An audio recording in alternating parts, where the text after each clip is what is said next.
আসনে আমরা একজন তরুণ নেতাকে মনোনয়ন দিয়েছি। তাকে আপনারা সবাই চিনেন, আলহামদুলিল্লাহ, মঞ্জুরুল হক রাহাত। তার হাতে ইনসাফের প্রতীক তুলে দিলাম। আমরা তারুণ্যকে, যৌবনকে সম্মান করি। এই নমিনেশন তার প্রমাণ।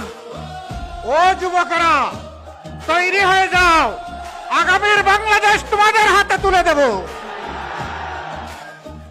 বাংলাদেশের ককপিটে তোমরা থাকবা, আমরা প্যাসেঞ্জার হয়ে তোমাদের পিছনে বসে আল্লাহর শুকরিয়া আদায় করব। বাগেরহাট 2 ভাই প্রতীক আছে? কোন সে প্রতীক? আরে ভাই আরো জুড়ে। ইনশাআল্লাহ 12 তারিখ বিজয়মালা, ইনশাআল্লাহ। জাযাকুমুল্লাহু খায়রান। তারপর